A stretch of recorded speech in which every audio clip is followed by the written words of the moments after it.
কালীপুর গ্রাম একদম ছবির মতো সুন্দর। এই গ্রামটি পৃথিবী আধুনিক হয়ে গেলেও এই গ্রামটিতে এখনো আধুনিকতার ছোঁয়াই লাগেনি। এই গ্রামের সহজ সরল মানুষগুলোর সুন্দর এক জীবন। শহর থেকে প্রায় মাইল 20 দূরে কালিকাপুর গ্রাম। এই গ্রামে দীর্ঘতম প্রাচীন একটি কবরস্থান রয়েছে। প্রাচীন এই কবরস্থানটি প্রায় 17 বছর ধরে পরিত্যক্ত অবস্থায় পড়ে রয়েছে। এই গ্রামটি জুড়ে একটিমাত্র কবরস্থান।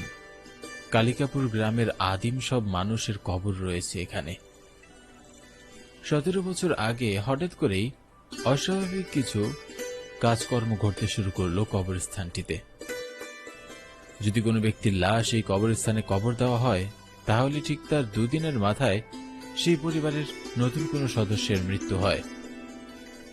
প্রথম বিষয়টিতে কেউ নজর দিতে না পারলেও পরবর্তীতে এটা অনেক ভয়াবহ রূপ ধারণ করে। এরপর থেকে কবরস্থানটিকে পরিত্যক্ত ঘোষণা করা হয়। এরপরে গ্রামের পূর্ব দিকে একটি নতুন কবরস্থান নির্মাণ করা হয়, যেখানে গত 17 বছর ধরে গ্রামের সব মানুষের লাশ দাফন করা হচ্ছে।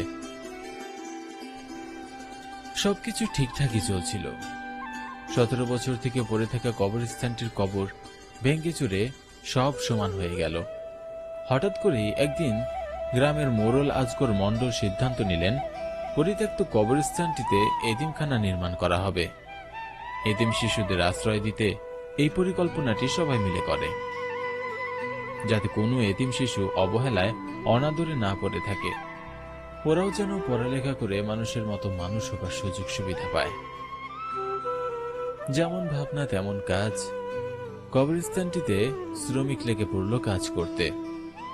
এতিম শিশুদের যেন থাকার কষ্ট না হয়, কোনো অসুবিধা না হয়, তাই শহর থেকে শ্রমিক আনা হয়েছে সুন্দরভাবে এতিমখানাটি তৈরি করার জন্য। দেখতে দেখতে কিছুদিনের মধ্যেই এতিমখানাটির নির্মাণ কাজ শেষ হলো।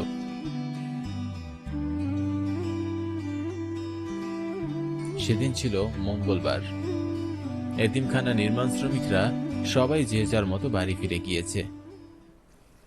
আজগর মণ্ডল তাকে দায়িত্ব দিয়েছেন রাতে এতিমখানাতে থাকার। অনেক দামি দামি জিনিসপত্র পড়ে রয়েছে এতিমখানায়, সেগুলো যেন চুরি না হয়। আজ অনেক কাজ হয়েছে, শরীরটাও বেশ ক্লান্ত। লম্বা একটা ঘুম দিতে হবে, কিন্তু কি আর ঘুমাবো, এই মশাগুলোর জ্বালাতনে তো আর ঘুমাতেও পারছি না। সরাসরি মশার মাঝেও খানিকটা এপাশ ওপাশ করতেই ঘুমে হারিয়ে গেল হাশেম। বেশ অনেকটা রাত, চারিদিকে ঝিঝি পোকাগুলো ডাকছে। অনেক দূর থেকে শিয়ালের চেঁচামেচি মৃদু আওয়াজে ভেসে আসছে। রাতের পরিবেশ একদম শান্ত, কিন্তু কিছু একটি পড়ে যাওয়ার আওয়াজ পেয়ে হাশেম বিছানা থেকে লাফ দিয়ে উঠে বসল। কি ব্যাপার? কিসের শব্দ? চোর টোর এলো না তো? হাশেম বিছানা থেকে উঠে 1 পা 2 পা করে সামনে এগোতে লাগলো।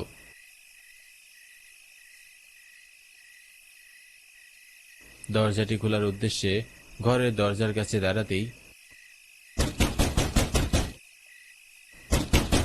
হঠাৎ করে দরজা ধাক্কানোর শব্দে হাশেম ভয়ে আঁতকে ওঠে।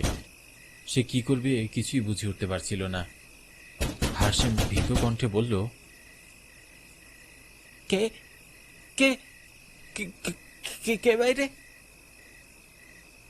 কারো কোনো সাড়া শব্দ পেল না, কিন্তু আরো একটি আওয়াজ অনুভব করা গেল।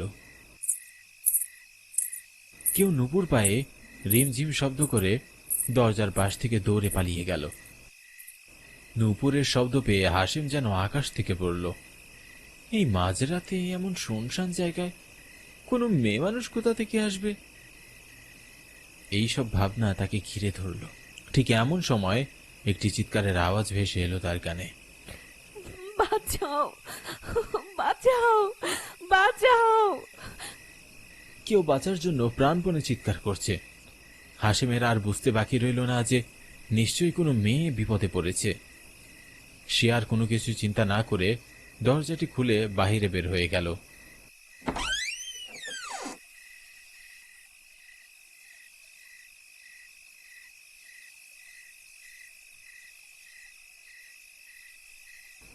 কিন্তু এ কি, বাইরে তো কেউই নেই।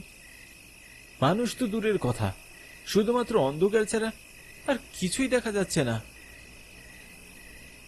আশেপাশে কাউকে দেখতে না পেয়ে সে ঘরের ভিতরে যাবার পথ ধরল। ঠিক এমন সময় একটি মিষ্টি হাসি তার কানে ভেসে এলো।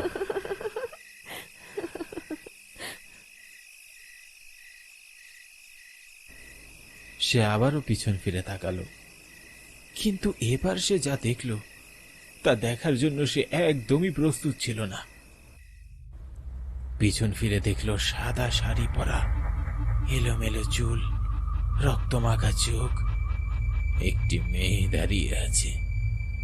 মেয়ে বললে ভুল হবে, এটা ছিল কোনো অশরীরী। তার মুখ থেকে অনবরত লাল রক্তের লালা ঝরে পড়ছিল। মুখের এক পাশ পুড়ে ঝলসে গিয়েছে। মেয়েটি এক পা দুপা করে এগিয়ে আসছিল হাসিমের দিকে। অশরীরী আবারও হেসে উঠল।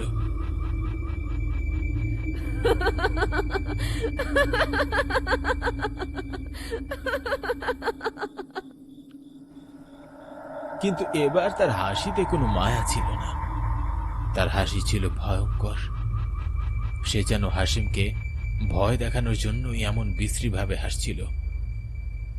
হাসিম ভয়ে কি করবে কিছুই বুঝতে পারছিল না। একবার ভাবল সে দৌড় দিবে, কিন্তু সে যেন একদম পাথর হয়ে গিয়েছে। শরীরটা যেন একদম অসাড়।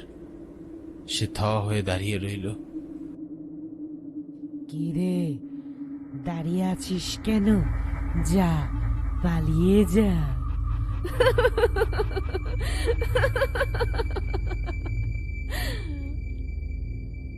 কে কে তুমি? কেন জানিস না এই কবরস্থান পরিত্যক্ত? তাহলে কেন এই কবরস্থান ভেঙে এতিমখানা বানালি? এত সাহস কোথা থেকে পেলি? এটা আমার আস্তানা, আমার।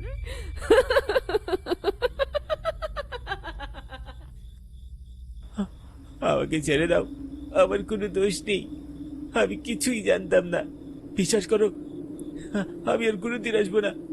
আমাকে মাফ করে দাও, দয়া করে আমাকে মাফ করো। আমার ভুল হয়ে গেছে।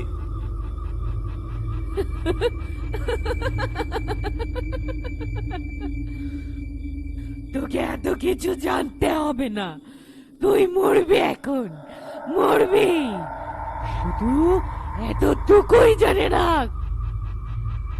ভুল যেহেতু হয়েছে ভুলের মাসুল দিতেই হবে, দিতেই হবে।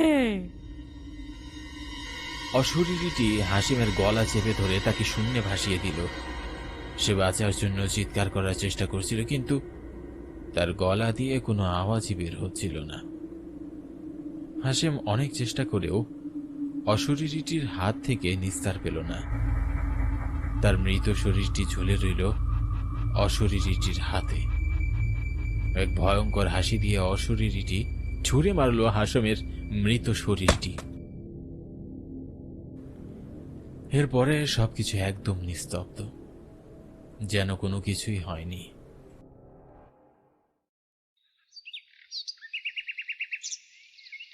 পরের দিন ভোরের আলো ফুটতেই গ্রামের এক চাষি সে পথ দিয়ে মাঠে যাচ্ছিল। হঠাৎ তার চোখে গিয়ে পড়ল হাসিমের ঝুলন্ত লাশটি। হাসিমের লাশটি এতিমখানার পাশে গলায় দড়ি দেওয়া অবস্থায় ঝুলানো রয়েছে। এমন দৃশ্য দেখে চাষি গ্রামের সকলকে খবর দিল। এক এক করে গ্রামের অনেক মানুষ জড়ো হলো। পরবর্তীতে সবার সিদ্ধান্তে এই এতিমখানাটি পরিত্যক্ত ঘোষণা করা হলো। এরপর থেকে সেই এতিমখানার আশেপাশেও কোনো মানুষ যাতায়াত করেনি। পরিত্যক্ত অবস্থায় পড়ে থাকা এতিমখানাটি এখন একটি অমরির আড্ডাখানা।